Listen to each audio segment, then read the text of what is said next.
നമസ്കാരം. കേരളത്തെ ഒന്നടങ്കം കണ്ണീരിലാഴ്ത്തിയ പേരാമ്പ്ര ചെറുവണ്ണൂർ കാർ തീപിടുത്ത കേസിൽ ആരും പ്രതീക്ഷിക്കാത്ത വൻ വഴിത്തിരിവ്. ഷോർട്ട് സർക്യൂട്ട് അല്ല, കാറിനുള്ളിൽ നടന്ന മറ്റൊന്നാണെന്ന നിഗമനത്തിലേക്ക് പോലീസ് എത്തിച്ചേരുമ്പോൾ കേസ് പുതിയ തലത്തിലേക്കാണ് മാറുന്നത്. ഗർഭിണിയായ സോനയും ദിവസങ്ങൾക്ക് ശേഷം ഭർത്താവ് രജിൻലാലും ദാരുണമായി മരണപ്പെട്ട ആ രാത്രിയിൽ യഥാർത്ഥത്തിൽ എന്താണ് സംഭവിച്ചത്? അപകടം നടന്ന മെയ് 15-ന് പേരാമ്പ്രയിലെ ബന്ധുവീട്ടിലെത്തിയ സോന ഒരു പെട്രോൾ പമ്പിൽ നിന്നും കന്നാസിൽ പെട്രോൾ വാങ്ങുന്ന CCTV ദൃശ്യങ്ങളാണ് ഇപ്പോൾ കേസിലെ ഏറ്റവും വലിയ ട്വിസ്റ്റായി മാറിയിട്ടുള്ളത്. സ്വാഭാവികമായി ഉണ്ടായ ഒരു അപകടമല്ല ഇതെന്ന് മോട്ടോർ വാഹന വകുപ്പിന്റെ പരിശോധനയിലും വ്യക്തമായിരുന്നു. വണ്ടിക്ക് യാതൊരുവിധ മെക്കാനിക്കൽ തകരാറുകളും ഉണ്ടായിരുന്നില്ല. മരണത്തിന് തൊട്ടു മുൻപ് രജിൻലാൽ നൽകിയ മരണമൊഴിയും പോലീസിന്റെ ഈ നിഗമനത്തെ ശരിവെക്കുന്നു. കാർ ഓടിക്കുന്നതിനിടയിൽ പെട്ടെന്ന് പെട്രോളിന്റെ ഗന്ധം അനുഭവപ്പെടുകയും പിറകോട്ട് തിരിഞ്ഞു നോക്കിയ നിമിഷം വൻ പൊട്ടിത്തെറി ഉണ്ടായി എന്നുമാണ് രജിൻലാൽ പറഞ്ഞത്. സോന കന്നാസ് തുറന്ന് തീയിട്ടതാകാം പൊട്ടിത്തെറിക്ക് കാരണമെന്നതാണ് പോലീസ് കരുതുന്നത്. ഇരുവരും തമ്മിലുണ്ടായിരുന്ന കടുത്ത കുടുംബ വഴക്കാണ് ഈ ദാരുണ സംഭവത്തിലേക്ക് നയിച്ചതെന്നാണ് ബന്ധുക്കളുടെ മൊഴി.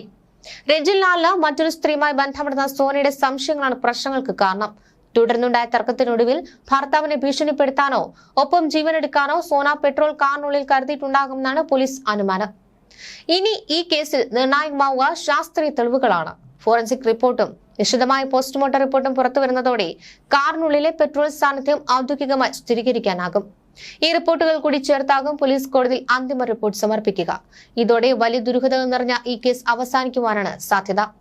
എന്നാൽ പോലീസിന്റെ ഈ നിഗമനങ്ങളെ പൂർണ്ണമായും ഉൾക്കൊള്ളുവാൻ സോനയുടെ കുടുംബം ഇതുവരെ തയ്യാറായിട്ടില്ല.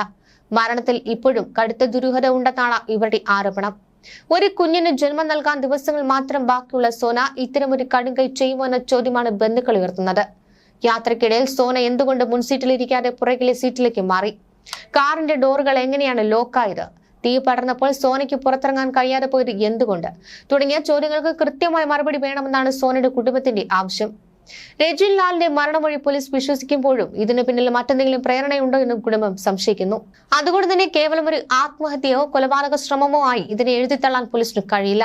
വരും ദിവസങ്ങളിൽ പുറത്തുവരാനിരിക്കുന്ന ശാസ്ത്രീയ പരിശോധനാ ഫലങ്ങൾ കേസിന്റെ ഭാവി നിർണ്ണയിക്കും. പെട്രോളിന്റെ കൃത്യമായ അളവ്, തീ പടർന്നതിന്റെ ദിശ എന്നിവ ഫോറൻസിക് സംഘം കോടതി അറിയിക്കും. സോനയുടെ കുടുംബം ഉന്നയിച്ച പരാതികളിൽ പോലീസ് കൂടുതൽ വ്യക്തത വരുത്തുമോ അതോ നിലവിലെ കണ്ടെത്തലുകളോടെ കേസ് ഡയറി പൂട്ടി റിപ്പോർട്ട് കോടതിക്ക് കൈമാറുമോ എന്ന് ഇനി കാത്തിരുന്ന് കാണാം. പേരാമ്പ്രയിൽ നടക്കിയ ഈ കാർ ദുരന്തത്തിന്റെ അന്തിമ വിധി എന്താകുമെന്നറിയുവാൻ കേരളവും ഉറ്റുനോക്കുകയാണ്.